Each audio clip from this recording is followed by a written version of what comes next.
Yo, what's going on, guys? Mush back at it with another video, and we gotta talk these Resident Evil Requiem numbers because holy F, this game is a monster relative to Resident Evil 4 Remake, which you guys know how much I love that game. Resident Evil Requiem is by far the biggest Resident Evil launch of all time. It is not even close, and RE4 Remake did incredibly well. I think this showcases two things. Capcom has done an absolutely incredible job of revitalizing Resident Evil as an IP. Not to say that it was ever dead in the water, so to speak. It always had brand appeal, but since 2017, the level of consistency that Resident Evil has had is almost unmatched by any other franchise if you really look at it. Maybe the From Software games are at that level as well, but it's been incredible. We'll talk all about that, and since we're talking data, I gotta talk Marathon as well, because that game seems to be cooked, so we'll talk that in a little bit. But first of all, before we get into Resident Evil, I gotta mention our friends at Green Man Gaming, 18% off for $57.39. Go and check that out. That is a fantastic deal on the game. It is the first $70 Resident Evil game, but guess what? From GMG, you're getting it south of $60. You're not even paying tax, and you get a Steam key right away. You redeem it on Steam, and you'll be good to go. The deluxe edition is discounted as well, and you can get that for $65.59 instead of $80. The deluxe edition with the discount is literally cheaper than buying the standard edition directly on Steam, and by a good bit, after tax, like $10 cheaper. So yeah, definitely a good shout there. Link in the description box below, and if you pick it up, I get an affiliate kickback, which is much appreciated.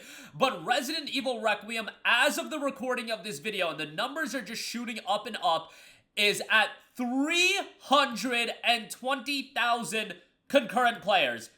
Let me say that again, 320,000. So what was the highest peak concurrent player count for Resident Evil before?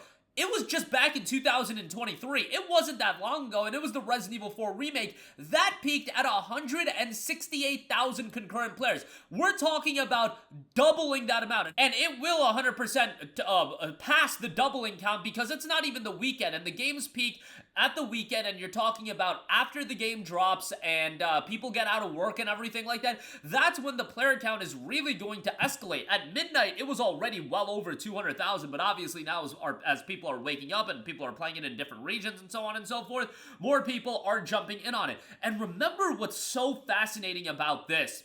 It was just a decade ago where a franchise like Resident Evil was coming from a Japanese publisher in Capcom, and back then, 2015, 2016, look, this is when I was a few years into PC gaming, Japanese games were still making their way on over to PC. It wasn't seen as all of these Japanese titles were gonna do very well, and to see PC gaming grow to this extent, to see Resident Evil as an IP grow to this extent, I think is staggering. And let me say this as well. I think this is a bit of a twofold dynamic here. I think Resident Evil has absolutely grown and has been peaking over the last couple of years.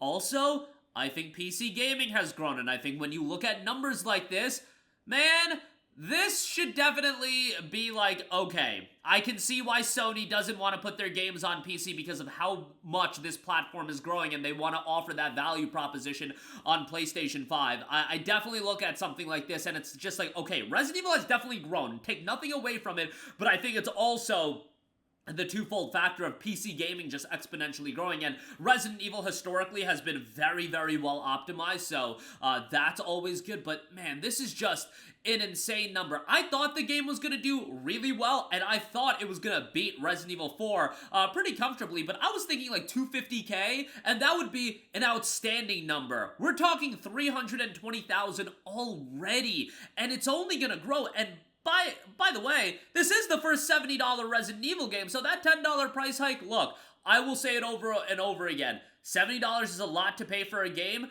but there are certain games that it doesn't matter. When people really want a game, when it is Resident Evil, when it is Wolverine, when that comes out, when it is Grand Theft Auto 6, when it is Crimson Desert, those games are gonna be fine. You can charge $70 for them. There are other games that I question, you know, $70, it's just a little bit too much. Resident Evil, and think about Resident Evil, it's not a game that people are thinking about 50, 60, 70 hours of content, but it still overrides that because people know the quality level of Resident Evil. That's why I always say sometimes it's not just about sheer content. If you have a quality game, people will come out and support it. And Resident Evil Requiem, I feel like, is so indicative of that. I have done my best to stay away from spoilers, and I'm planning on going completely just immersing myself into the game over the course of this weekend. Every other game for the moment is being dropped. It's not like I was too busy with a lot of other titles, but yeah, I'm very excited to go into this. If you are going to be picking it up, again, Green Man Gaming, 18% off, $57.39. These are some of the most insane numbers relative to where Resident Evil has been in the past, and it's great to see an IP like this that was so tried and true with the console market now has a big emphasis on PC as well. And I don't know how many peak concurrent player count, what the peak concurrent player count is on PlayStation. I'm sure it's doing very, very well, but I look at numbers like that and I'm like, man, when I see third-party publishers and a Japanese publisher pulling these kinds of numbers on PC, and it's not the first one. Look at the numbers Elden Ring pulled. But Resident Evil is a franchise that is so emblematic with PlayStation, I feel, and it's just got a long history of being a console-oriented franchise, that it doing these kinds of numbers on PC, I just feel like it is a little bit eye-opening. Obviously, again, Resident Evil growing, but on top of that, PC gaming in totality growing as well, and I think, you know, this isn't going to be the first one. There's going to be other games this year that I think people are shocked by their concurrent player count. I think Crimson Desert is going to be one of those games as well that's going to just pull ridiculous numbers. So, yeah, just incredible numbers right out the gate. Marathon, on the other hand, not so incredible. 140,000 peak concurrent. I think a lot of people wanted to celebrate that right out the gate. However, I was saying it, I didn't think this game was going to be Concord. I think anybody throwing out Concord comparisons, like Concord is such a disaster that a game replicating that, maybe Fairy Game will replicate it, I can actually see that, but Marathon was leaning on it being a Bungie title. But man, peaking at 140,000 players, now already being down to 58,000 players, that is not good whatsoever. This is a free open test. The full game is going to be out next week, guys.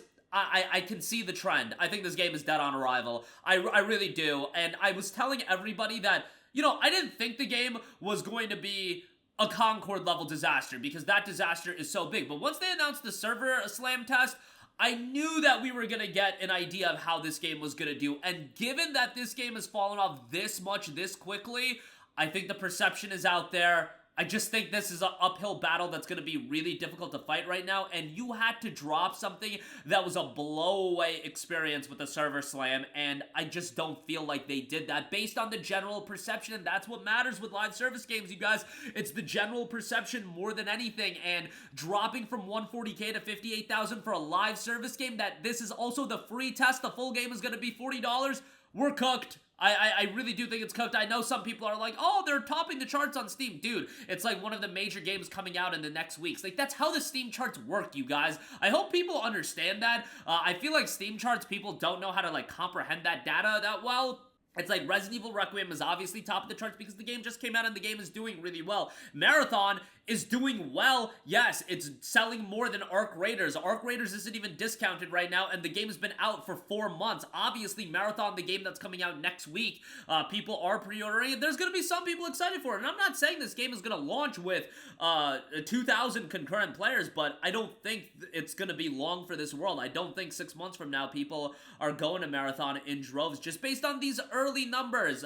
Things can change. Obviously, perception can change, but I think when this game comes out and the perception is at a level right now, that's just not good. It's so... You're already fighting an uphill battle. Now that uphill battle's even steeper because the game isn't blowaway. You really had to drop something that was blowaway right out the gate, and I just don't think the general reception is that they have dropped something blowaway, and I think that's the biggest issue more than anything. But that's gonna do it for me. Resident Evil Requiem is pulling absolutely staggering numbers right now, doubling up on Resident Evil 4 already. Let me refresh the page right now. It's at 320,056 players, just insane. And yeah, it's only gonna grow, I would imagine, over the weekend. Marathon, on the other hand, not doing so hot, but it is what it is. Let me know all of your thoughts in the comment section down below. As always, guys, thanks for watching, and I will catch you guys in the next one. Peace out. Hey, what's going on, guys? Mush here again. Hope you enjoyed the video. As you guys might know, YouTube's notification system is sometimes a little bit wonky, even if you're subscribed to the channel. Maybe you're not abundantly aware that I uploaded a video. To remedy that situation, make sure you hit the bell notification button. This way, whenever I upload a new video, and I try to upload as consistently as possible, you will be notified directly of the upload, and you can watch it as soon as it goes live. I would really appreciate if you guys hit that button so you can stay up to date with all of the content I'm posting. But as always, guys, thanks for watching, and I'll catch you guys in the next one. Peace out.